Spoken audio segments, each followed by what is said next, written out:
자, 오늘은 긴급하게 시장 상황을 다시 말씀드려야 할 것 같습니다. 자, 비트코인이 결국 114.4K 지지선을 무너뜨리고 112K 구간까지 급락했습니다. 제가 계속 강조드렸던 114.4K는 이번 상승 구조에서 가장 중요한 핵심 구간이었는데요. 이 구간이 깨졌다는 건 단순한 조정이 아니라 구조적인 하락 전환 신호라고 보시는 게 맞습니다.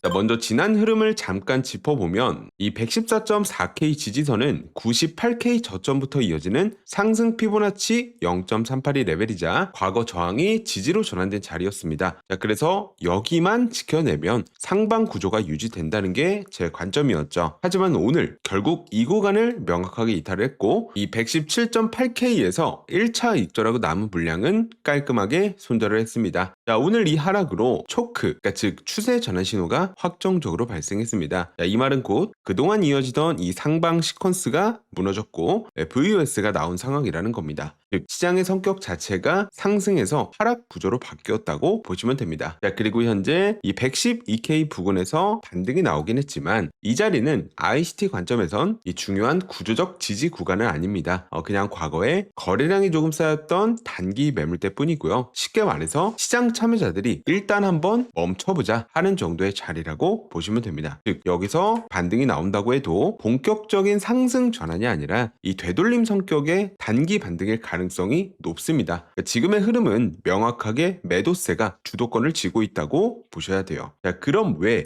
이 114.4K를 못 지켰을까? 자, 이 부분을 크게 좀 세 가지로 정리를 해보겠습니다. 자, 첫 번째는 유동성 수입 이후 힘 소진입니다. 자, 117K, 118K 구간에서 과거 오더블록과 매물대가 겹쳐 있었죠. 이 가격이 이 윗 구간을 돌파하지 못하고 이 캔들이 이 구간을 강하게 돌파하지 못했고 결국에 이 위쪽에 있는 유동성만 털고 내려온 겁니다. 즉 시장이 이 위에 쌓여있던 숏 청산 물량만 정리를 했지 추가 매수세는 따라붙지 않았다는 거죠. 자, 그리고 두 번째는 금리 인하 이후 재료 소멸이라고 볼 수 있습니다. 자, 연준이 금리를 내리면서 단기 반등은 나왔지만 그 기대감이 시장을 계속 끌어올리지는 못했어요. 그러니까 호재가 끝난 자리에서 오히려 이 매도세가 힘을 얻었다라고 볼 수 있겠습니다. 자, 마지막으로 거래량 부재입니다. 이 117.8K까지 반등이 나왔을 때 거래량이 좀 확실하게 붙지 않았습니다. 즉 단기 저항 구간은 뚫었지만 시장이 확신을 가지지 못했고 결국 다시 무너질 수 있는 기반을 남긴 거죠. 자, 이제 중요한 건 앞으로 어디까지 이 하락이 이어질 수 있느냐입니다. 자, 먼저 메인 시나리오는 여전히 하락이 지속되는 경우입니다. 이 112K 구간이 무너진다면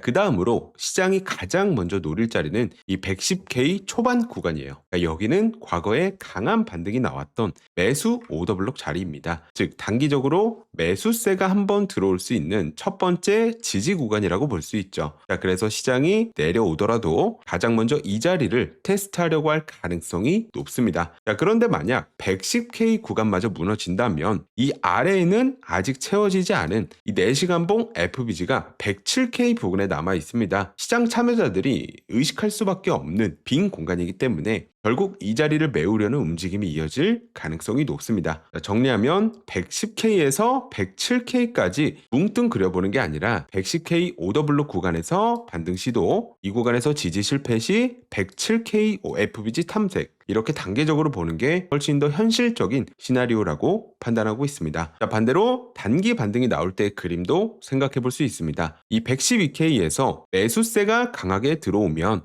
가격은 다시 위쪽으로 되돌림을 줄 수 있습니다. 하지만 이 반등이 114.4K 위에서 안착하지 못한다면 결국 힘이 부족한 이 되돌림일 뿐이고 다시 무너져서 이 저점을 갱신할 가능성이 큽니다. 즉 이 114.4K는 이제 지지가 아니라 저항, 그러니까 되돌림이 나오면 오히려 숏을 노려야 하는 자리로 바뀌었다는 거죠. 자, 그리고 저는 지금 이 자리에서 아직까지 포지션을 들고 있지는 않습니다. 그 이유는 간단해요. 애매한 구간에서 억지로 들어갔다가 이 변동성이 흔들리면 괜히 손실만 크게 볼 수 있기 때문입니다. 자, 그래서 저는 조금 더 시장이 확실한 시그널을 보여줄 때까지 기다린다는 전략을 택하고 있고요. 자, 우선 단기적으로는 이 114K 부근까지 기술적 반등이 나오는지를 먼저 지켜볼 겁니다. 이 자리에서 가격이 뚜렷하게 저항받는 모습, 즉 위쪽으로 힘을 쓰지 못하고 다시 눌리는 모습이 나온다면 저는 그때 맞춰서 숏 포지션 진입을 고려하고 있습니다. 자, 그리고 당분간 롱 포지션 계획은 없는데요. 이 114.4K 구간까지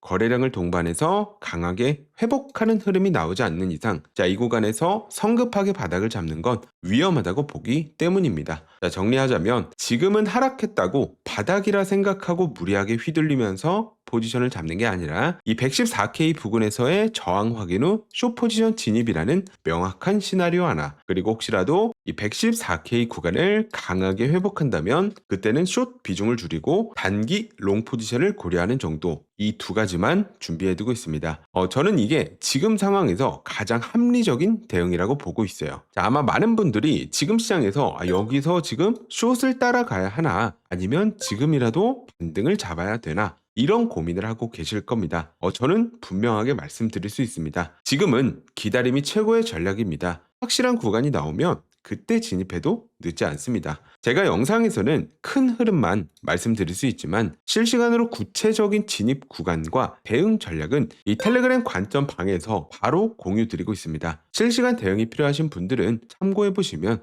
도움이 되실 겁니다. 자, 오늘 분석이 도움 되셨다면 구독과 좋아요 그리고 댓글로 의견 남겨주세요. 여러분과 소통하면서 더 탄탄한 분석으로 보답드리겠습니다. 자, 저는 차트 트랩이었고요. 다음 영상에서 다시 뵙겠습니다. 감사합니다.